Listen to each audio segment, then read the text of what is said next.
I think about going into places feeling quite nervous. I think about the first time I was going to go and work with the Stormers. I was young. I was 26, and I had to go and drive to Belleville in my little Opel Corsa and sit in front of Habana, Jean de Villiers, Jacques Fourie, Dwayne Vermeulen, these Skalkberger, and basically tell them what I do and how I'm going to help them. And Rasmus was a sort of director of rugby at the time, so he got me there. He gave me the opportunity to work there, which was great, and I'm always grateful to him for that. But yeah, I remember that being pretty intimidating.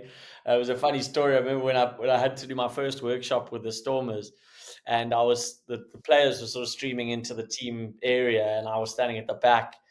And I remember Jean de Villiers. You can edit this out, but if you want. But I remember Jean de Villiers walking up to me, going, whispering in my ear. He went, "This is your World Cup final, buddy. Don't fuck it up." And I think people in sport, and especially in cricket, it's a very exposing industry. It's a very exposing life. And therefore, I think cricketers put up boundaries around themselves. And I understand why. Because if you think about your average franchise player, he's being exposed to what, 60, 70, 80 management members in a year if he plays for 5 or 6 teams.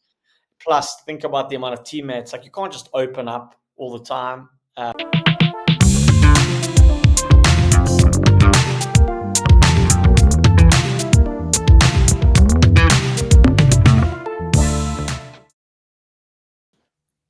Hello and welcome to another episode of Stumped. With me, as always, CS Chiwanza, and joining me today is a performance coach, Tom Dawson-Squibb. Tom, welcome and thank you for joining me. Thanks. Yes. Thanks for having me. Brilliant. I want to start. When I asked for this interview, I wanted to start specifically with the Proteas and you. You went with them to the World Cup. You guys got to the final. How did that journey begin? Yeah, so it began actually, funnily enough, I was reading Crick Info when they appointed Rob and Shooks, and I read that they were looking for a performance coach. So I thought, well, I'd actually love to do that role. So I reached out to Rob because I'd met him once before. And we had a few back and forths. I had a conversation with Enoch. I had a conversation with Shooks. And then they decided to bring me on board. So I was with them only with the white ball team. I ended up not working with Shooks' test team, with the white ball team from essentially July 2023 to the end of 2024. So 18 months across the 50 over World Cup and the T20 World Cup as well, and then obviously all the other series. And I suppose for those who don't know or have heard the term but don't really have a good grasp on what it means, what is a performance coach? Yeah, I think it's differing in different environments, but in essence, you're not there around cricket strategy or cricket technique. It's around the connections between people in the team dynamic space. It's around helping leadership. It's around helping coaches be the best version of themselves. It's around helping players be the best version of themselves, specifically around their mentality. Their habits, their thinking patterns. And I think that's the role of the performance coach. It often differs based on what the head coach requires or what the team requires. So you may play a different role in one team to another, but in essence, the role is non-technical or tactical, but behavioral and mental, I suppose, and acting as a support mechanism for both coaches and players. It's sort of strange for people who know you from your beginnings, because you were, before you became a well-rounded performance coach, you were a rugby coach. How did you get into rugby? Did you have playing background? What led you into coaching in rugby? Because I believe you started in something like 2010. Yeah, well, I actually started probably before that, I think. My story in coaching probably began at 15. I was an enthusiastic, but fairly medium pace away swing bowler. And I got a back injury. So I was out of cricket for over a year. And in that time, so I was in what we then term standard 8, now grade 10. I started coaching cricket. And then, in fact, I did my umpires qualifications as well. So I would umpire on a Saturday for a team younger than me and do a little bit of coaching. And then actually into university, to make extra money, I started coaching. So I coached in an academy here in Cape Town. I ended up coaching a school called Redham's first team as a coach of cricket. And then when I started doing the performance coach stuff in 2009, that's when I started working with different teams, both in rugby and cricket and other sports for that matter. I think in total I've worked with like 18 different sports. But I started doing that. And then, so I think from 2010, when I started really professionally doing this as a full-time thing, I started working with cricket and with rugby teams. I just happened to have some high-profile rugby teams, from 2011, I worked with the Stormers and then thereon. But then in 2017 or 18, I think it might have been 17, I did a little bit of work in that Mzansi Super League with the Durban Heat. And a lot of work with Gary Kirsten's Cricket Academy, as well as a lot of work with Stellenbosch University and with some schools in their cricket space. So, yeah, I think it's probably a bit of a myth that I was like the rugby guy, because actually cricket is where I've done a lot of work and enjoyed it and played a bit as well, but at a very poor level. And then, yeah, then I did a lot of stuff in rugby, but did a little bit in the IPL with Gary as well. Gary and I have a good relationship, and with the Welsh Fire in the 100. And then with the Dutch, so did quite a bit of work with the Dutch cricket side. In fact, in the lead up to them qualifying for the T20 World Cup, and then then the Proteas came along. In between all of that, I worked with the Stormers, the Sharks, the Melbourne Rebels, but then also coached a rugby team as the head coach at UCT, University of Cape Town. So yeah, there's been a lot of different angles that I've taken. I suppose ultimately it's always around connecting people for performance. I think that's as simplistically as I can put it. I think we are who we are because of others. And if we can get people to connect really well with others, with their leadership, with themselves and their own processes, I think we can get the best out of people, So yeah, that's a little bit about my journey. Before we get into the more serious things, but what is the most memorable stuff that happened to you as a young coach? You were coaching at 15, at 16, at 17. Now, surely there had to be interesting moments where people look at you and they're like, this is a youngster. What can he tell us? How can he guide us to be better? Some of those interesting moments. Yeah, I feel like you still get that to these like now, to this day, because ultimately when you haven't played the game at a high level, there's always going to be that element of suspicion, But there was a famous soccer coach who coached Inter Milan called Arrigo Sacchi, and he said you don't have to have been a horse to be a jockey. So my view is that I obviously need to understand the sport that I'm working in at an elite level, which I do, I think, but I don't need to be an expert in cricket or rugby. I don't believe. In fact, I think sometimes it helps that you're not, because you're able to ask the questions that people aren't asking or bring a different point of view, which I think can shake up the more established thinking, which can sometimes be quite useful. So sure, in terms of sort of memorable moments, I think I've always had memorable moments. I think, I think about going into places feeling quite nervous. I think about the first time I was going to go and work with the Stormers. I was young. I was 26, and I had to go and drive to Belleville in my little Opel Corsa and sit in front of Habana, Jean de Villiers, Jacques Fourie, Dwayne Vermeulen, these Skalkberger, and basically tell them what I do and how I'm going to help them. and Rasmus was some director of rugby at the time, so he got me there. He gave me the opportunity to work there, which was great, and I'm always grateful to him for that. But yeah, I remember that being pretty intimidating. It was a funny story. I remember when I had to do my first workshop with the Stormers, and the players were sort of streaming into the team area, and I was standing at the back. And I remember Jean de Villiers. You can edit this out, but if you want. But I remember Jean de Villiers walking up to me, going, whispering in my ear, "You went, this is your World Cup final, buddy. Don't fuck it up."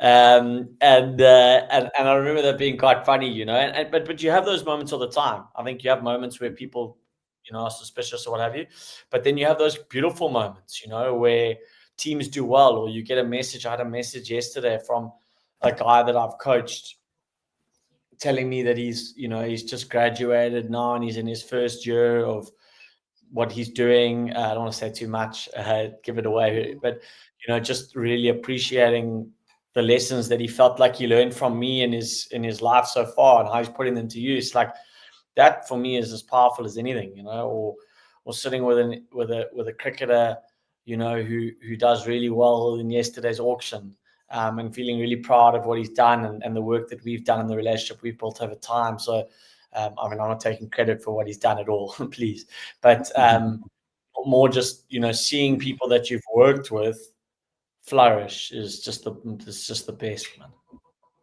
How do you gain the trust of people who feel, because you walk into a room where there's people who feel that they have accomplished way more than you, they have more knowledge in a certain genre of sport than you. How do you gain their trust so that they can listen to you? I think that is probably one of the most difficult things a person who has to come in and help people perform can do. Yeah, it's difficult, man.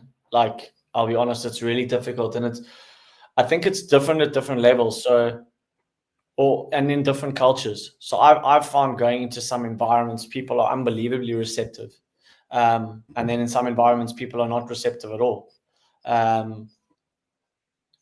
So let me answer your question more directly. The first thing is I'm quite a trusting person. So I trust people before I don't trust them, which can get you into trouble. And I believe, therefore, that people are going to trust me. So that is my worldview, which is got me not into trouble per se, but it's been difficult because of that. So I think trusting people first helps them trust you. I think just being yourself helps them trust you. I think showing real curiosity helps them trust you. I often say, like, my time with the Proteas, I think was amazing, and I loved it, and very, very difficult and challenging. And I think I'm quite open about it. Like, if I were to have it again, I would have tried to be quiet for longer and just be more curious and try and find out a little bit more around where they were at. But actually, my enthusiasm and my need to feel like I'm making a difference probably made me want to add value too quickly. And if I had that again, that's why I always say, like, it takes real confidence to be curious. It takes real security to be curious, because you don't know where it's going to go, and you might have to sit for months on end and do very little, but be confident with that and comfortable with that. So I think, like, for me, but then over time, I think people realize who you are and what you are and kind of a human you are. And I think people then invariably trust you. I think you also have to be mindful of, like, trust is on a continuum, right? So, you might trust your wife implicitly or your family implicitly, but I'm not necessarily going to trust someone I work with to that same extent. So we mustn't tar everyone with the same brush. Like, we need to have, as someone once said to me, like, can we trust each other enough to put our distrust on the table? So we don't have to trust each other implicitly with our deepest, darkest secrets. And I think people in sport, and especially in cricket, it's a very exposing industry. It's a very exposing life. And therefore, I think cricketers put up boundaries around themselves. And I understand why. Because if you think about your average franchise player, he's being exposed to 60, 70, 80 management members in a year. He plays for 5 or 6 teams. Plus, think about the amount of teammates. Like, you can't just open up all the time. You've got to be a little bit guarded. So I think it makes someone like myself's work even harder, but it also makes me, I'm empathetic with that and I understand. So I don't expect people just to open up straight away. And that you slowly, incrementally increase trust as you would incrementally increase your body fitness or your ability to hit a cover drive. And when you're working with a team like the Proteas, do you conduct a lot of group meetings, or do you prefer a more targeted approach where people will come to you and you sort of open your door, you open it to everyone, you invite everyone in, and whoever comes through can sort of tap into what you can contribute? Look, I believe that there's massive power in collective conversation. I also know that the word meeting in cricket parlance is like a swear word at the moment. And I know that from a few environments. The cricketers generally don't like meetings. They've got a bad rap about them. I mean, Manners wrote about it the other day, and I actually replied to him about it because it's right. I think that in some ways is a bit limited because I think there's a real collective intelligence that sits in cricket teams that we can learn from each other, and we can create safety with each other through some really well-guided conversations. The problem is, I think maybe a lot of those meetings that I had are not done particularly well, or they're done as a matter of routine without real intention. So I think there is huge value to be had in collective conversation if done well. I did a few initially with the Proteas, but then majority not, because they weren't, the guys don't like meetings that much, nor did they want me to be running them. So the large part of the conversations were done in maybe with a leadership group or one-on-one or with coaching staff. I had to revisit your book, which I'm always grateful to have. Thanks, man. Human Ball. And when I revisited it, I ran into a phrase that I think has been a constant so far in this conversation: performance connections. And because I'm a storyteller, I love the analogy that you gave of Callis and Boucher, that between overs, they did not discuss the game as it were. Yes, they would touch on it here and there, but their conversations were mainly about their life outside the game. Can you please tell me how important that is, that you're able to have these connections where you can discuss beyond the sport? Yeah, man. So let's go back to sort of first principles on that. Like, human beings are impacted by other human beings. So whilst cricket is in many ways a very individual sport, like you got to go and score runs or ball, it also isn't, because for starters, it's difficult for me to bowl and get great figures unless the field is field for me. I can't necessarily get runs unless people are willing to run between the wickets. Now you go into the nuances of cricket. There's conditions, there's all sorts of things that come into it. So we have to realize that we are affected by people around us, by the situation, by the conditions. Or do we have to bat at 6 and over? Do we have to chase at 12 and over? Like, there's a lot of things that impact us, and our connection between a circumstance or people and ourselves impacts performance. So I also believe that we talked about trust and we talk about connection. And when you talk about connection and trust, sometimes people see it as a bit fluffy. And like I'm in a team now for 5 weeks. Like, am I really going to trust this person or build this great team connection or great bond? Maybe, but probably not. But I'm still going to bat with him or bowl with him or be in a team with him. So we have to find a way to connect, but for performance. If we happen to become friends, great. But we're in an environment where the reason we are put together is to win games of cricket. So that must be the first thing, is how do we connect for performance? So I think at the crux of it is having a curiosity for me to understand, like, right, what is it that you need, CS, in order for you to run a great podcast or for you to score runs? What might you need from me? What might I need from you?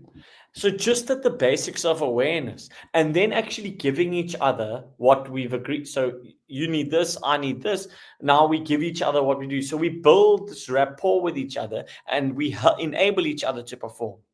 So some batsman might actually want his batting partner to say nothing to him about the game.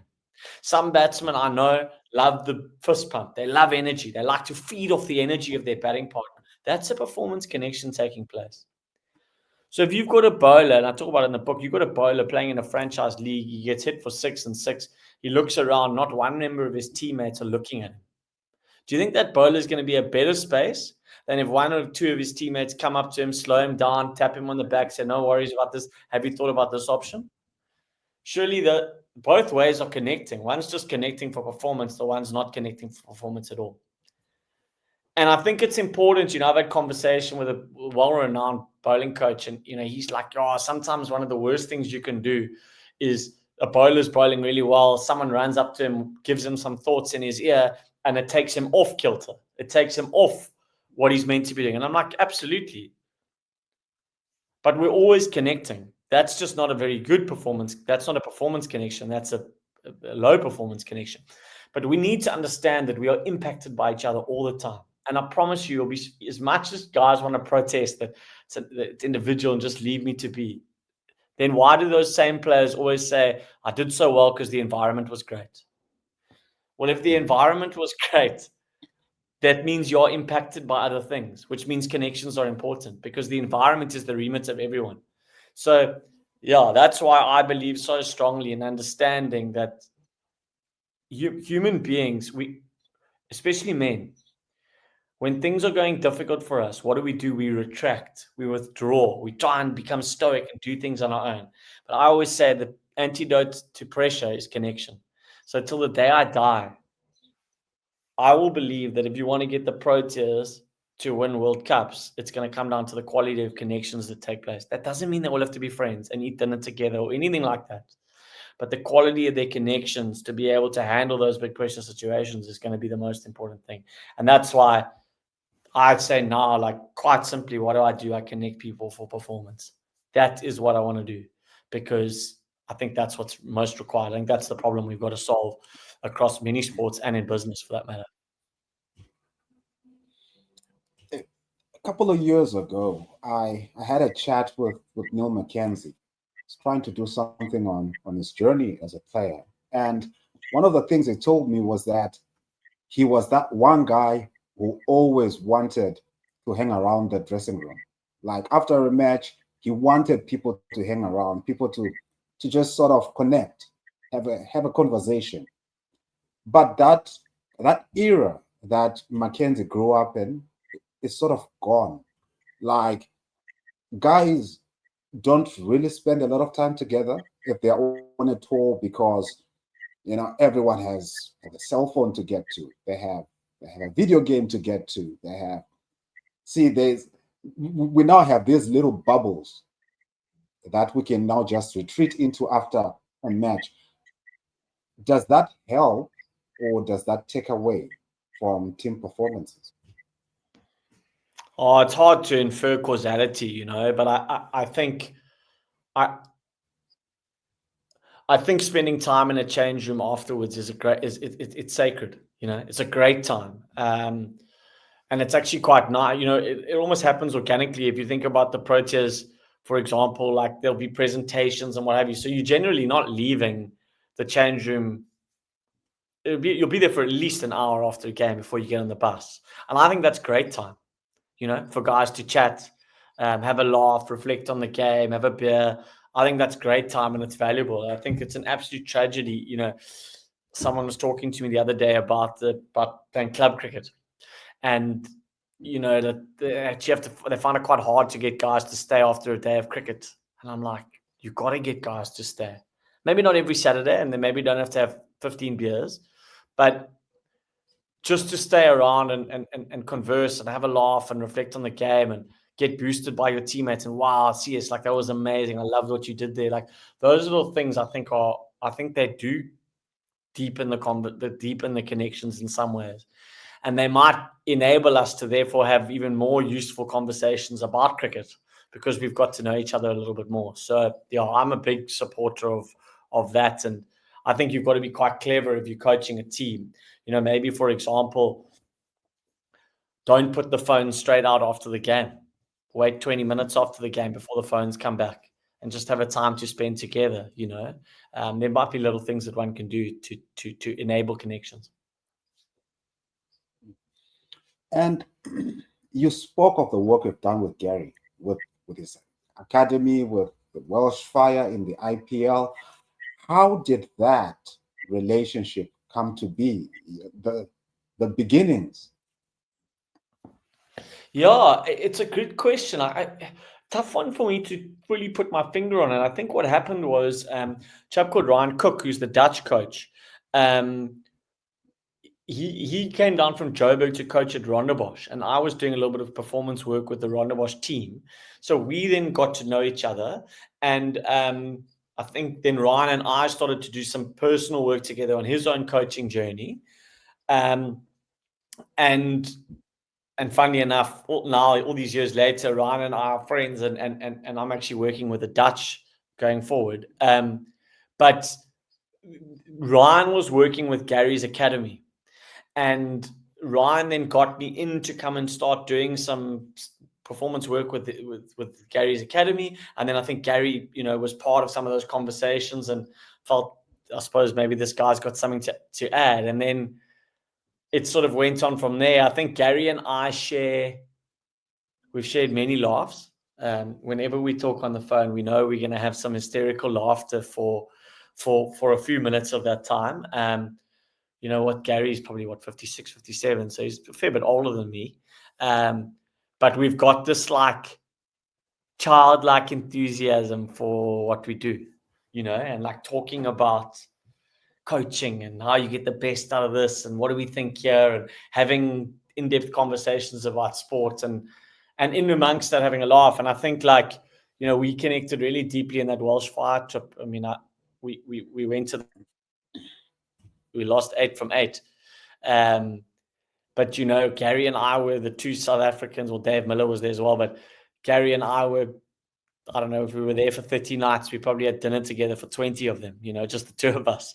And we got to know each other. And, it's difficult when you're losing and sort of counseling each other and helping each other and deepened our connection. So I think it's just come about from shared interest. And we chat a lot. Gary and I chat a lot. And one of the most difficult things as a performance coach is to have a situation you just mentioned. You lose 8 from 8. And yet you have to keep the guys motivated. How do you do that? Because some guys will beat on themselves because they feel that they are not doing enough. And yet sometimes it's just because the other side just has better players at the moment who are in better form than you are. How do you get guys to keep going even when it seems as if nothing is happening for them? Oh, yeah, absolutely. And you look at the nature of cricket now with all these leagues, and things can turn so quickly, so quickly. I was with the Sharjah Warriors now last year in the LT20, and we made the team had come last the 2 prior years. We ended up making the playoff. We were 1 game away from making the final, and who knows what would have happened there. So it can turn so quickly. And I remember when I was at the Welsh Fire, we lost 2 games in a row and people are starting to get down. And I said, guys, 2 games is not a trend. You got to be careful of inferring these trends, because you could play the next game, someone gets 80 or 40 balls, you win the game. Now everything's fine, So one got to be careful of how quickly we spiral. But then we lost game 3 and 4, and then someone said to me, "Is it a trend now?" I was like, "Yeah, it might be a trend now," you know. But I think in terms of motivation, it's an interesting one because different people are motivated by different things, you know. And I often say, like, rugby in some ways is it's like an effort-centric game. It's like work rate and intensity and physicality and stuff. Whereas cricket is, you've got to show effort at the field, what have you. But it's like, especially T20, it's like a skill-centric game. It's like I've got that ability to bowl 20 or not if it's 100, 24 really good balls. I've got to have the ability to come in and score 30 or 12 balls to win a game. Statistically, if you have a great IPL as a batter, you're going to perform in 5-6 games. Do you know what I mean? And I'm saying like winning matches, maybe in 4 games. So that's how guys are thinking now.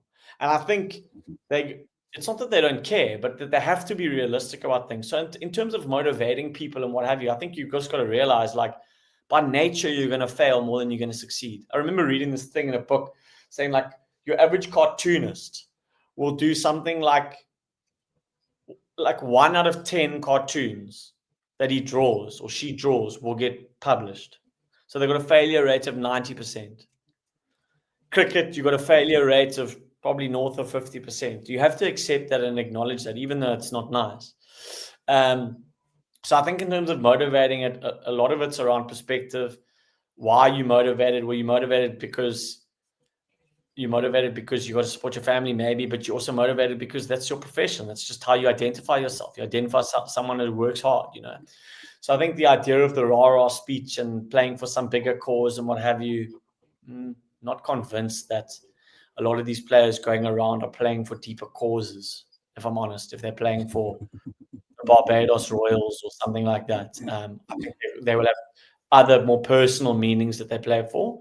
And that actually, when you can create an environment where they feel comfortable, they feel safe, where they feel supported, that's as much of a motivator as anything. And that's what we try and work really hard to create in team spaces.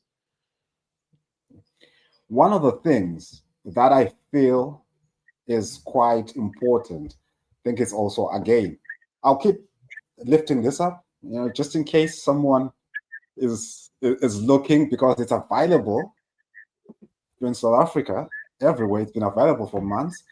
But one of the things that you mentioned in Human Ball is that it's a Feynman quote, but that you shared, that we have to move around with our questions, like 12 questions or something within our heads. You know what I think, CS, is I think the best people are highly curious. They're always looking for ways to get better. Mm-hmm. But there's this like, I don't know if it's a paradox or what it is, but it's like, we've got to be curious to want to get better, but we've also got to be super clear on who we are and what we are. Does that make sense?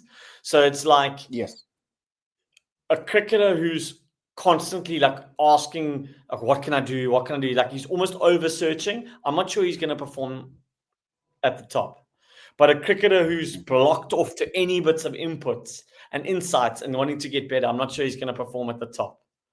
So it's like, we've got certain questions that create a framework for us. So we're not just taking an input from everyone, but there might be certain questions that we're thinking, like, how can I become more of a 360 batter? Or what is the real key to my thought process in order for me to execute at 90% Yorkers?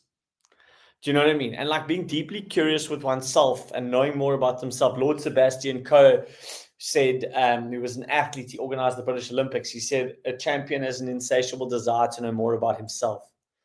And it's like, I think when we walk around with questions, we want to know more about ourselves. We want to know more about others, but not in a desperate way that we feel that we're starting from scratch every time. Does that make sense? Yes. So I use a slightly different analogy with that. A player says to me, this is a rugby player, he's playing professional rugby, and he says to me, yes, Tom, I didn't do my preparation that well this week. There were things that got in the way and what have you.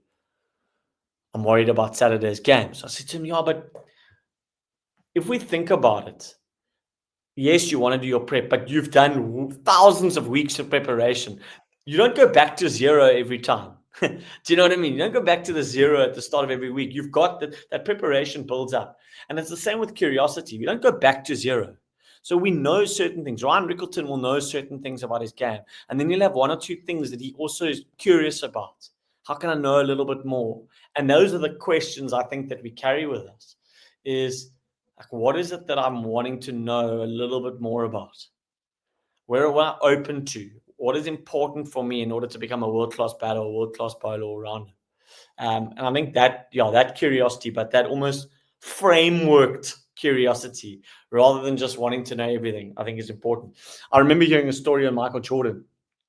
And when he was a college basketballer, he would ask for feedback without fail after every practice. But Jordan was also super confident. But he was also super driven. So he wanted feedback because there might be something that he was going to learn. Steph Curry, the basketballer, says every match I play is an opportunity for me to learn something else. So there's a curiosity in two of the great basketballers of all time. But that doesn't mean that they're not confident. And I think like that's what I would like to see in professional sportsmen, and especially cricketers, is like there's a curiosity, but the right amount of curiosity. They're not asking all and sundry for advice, but they're also not blocking themselves off. And it's finding that balance, what's right for them. Yes, and I love that because you summed up exactly what I wanted to ask, because I found the passage where you say, you quote, you have to keep a dozen of your favorite problems constantly present in your mind, although by and large, they will lay in a dormant state. Every time you hear or read a new trick or a new result, test it against each of your 12 problems and see where that helps. Every once in a while, there'll be a hit, and people will say, how did you do that? That is a genius. And I feel you broke it down. No, cool. I'm glad. And the title, Human Ball. Yeah. Why? Look, I mean, it's, obviously everything is ball. It started with Moneyball. The great Billy Bean, I think. Yes, In Coach yeah. Billy Bean, Moneyball, and what have you. And then it's now Baz Ball, and I see in the Springboks it's Tony Ball, and then it was some other ball in soccer. There's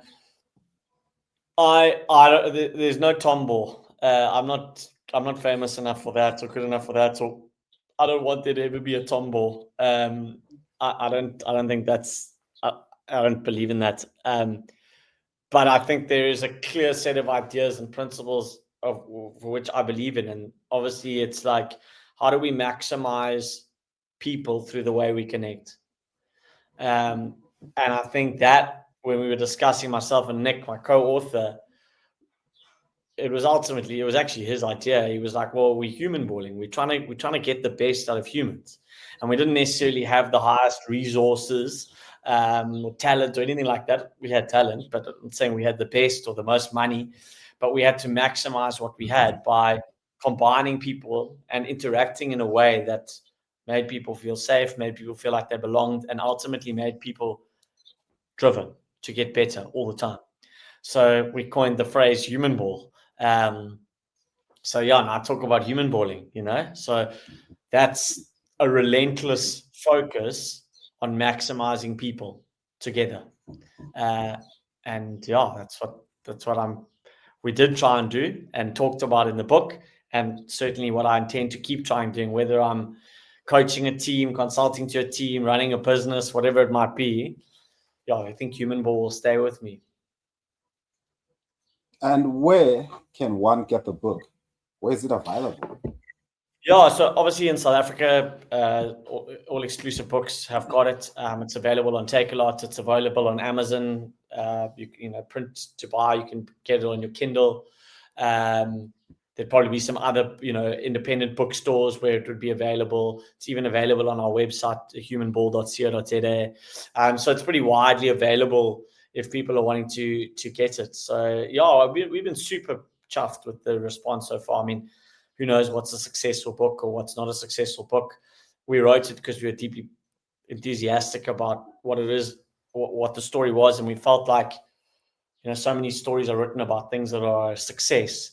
We didn't ever win, so it felt like we had to write the book. But there was enough success and enough stories to tell. And I think the thing that really inspired me to write it was, I always did a survey after every campaign with the players, and listening to the players talk about like what they gained and the memories they created and what have you, just made me think, hey, this is like too special to not document. So what probably started as a small little project for us just to document our journey has been something that, like, over 1,000 people have now read, and given some good feedback and thoughts on, which is amazing, and I feel very humbled by it. And it's been cool to keep sharing the journey, and kind of my hope is that it inspires other people to share their journey, and for us to learn from each other, because that's probably one of the principles of Human Ball, is to be curious around how to get better all the time. Oh, fantastic. And final question. We do not succeed as much as we fail. Without mentioning names or teams, was there a player whom you felt you struggled the most to connect with? Oh yeah, there'd be a few. There'd be a few, yeah, definitely. Yeah, I suppose you can't have it all, eh? You can't. Sometimes you want to help, but someone doesn't want to be helped. Sometimes maybe someone saw something in you that either mistakenly or that was their perception. But yeah, definitely. Definitely had play. Sometimes it's not with animosity. It's just that they're not particularly interested, and that's also fine. Eh? Like, that's also fine. I've only had one or two bits of like real strong pushback in my career, which is unpleasant and not nice, but it is what it is. As you always say, you can't win them all. But I suppose you choose to look at the people that you have connected with, and then the ones that you haven't with or have pushed back. Like, what was it that I might have done that created that low, like poor connection? And if I can learn from that and do something differently, then I'll take that learning. Difficult to change people, easier to change the connection between people. So instead of looking at it as animosity or that this person doesn't like me or whatever, maybe there is something, a tool that I could add to my toolbox that will help me to make better connections with other people who are probably in the same boat as this other person I felt to make a connection. Yeah, man. And I think the biggest tool is patience. I think of a particular player at the Proteas. When I first joined, I don't think he had even 5 seconds for me. Towards the back end of me leaving, we got on really well. He actually messaged me once at 6 a.m. saying, "Please, are you available? I need to have a chat." Like, that was a massive shift in that person, and I think it was just because I didn't rush it. I didn't push the guy, and maybe he saw like, this guy's not such an idiot, and some people are getting value from him, so I will too. And still now to this day, like, a couple of the guys from the Proteas will message, "Hey, can I have a chat?" And that's cool. That's great. It's not about me, it's about them, and the fact. So obviously did some good stuff. JP and I worked together at the Proteas. He's now asked me to come and work with him at Sharjah Warriors. So yeah, I suppose it's to celebrate the connections that have worked, and those that haven't worked, to learn, like, maybe it's about patience, and then also maybe, like a batter, you have to accept you're not going to score runs every day. As a performance coach, you have to accept not everyone's going to buy into you. Brilliant. Thank you very much, Tom, for joining me today. I hope we can conjure up another one. No, awesome. Thank you so much. I know you speak to some very important people, so I appreciate you. I appreciate you reaching out to me, and for reading the book as well. And yeah, as I was saying to you before the call, keep writing your stuff. I love it. Yeah, thank you. So Well, you are some of the important people I speak to, so so I'm always grateful. No, thanks, man.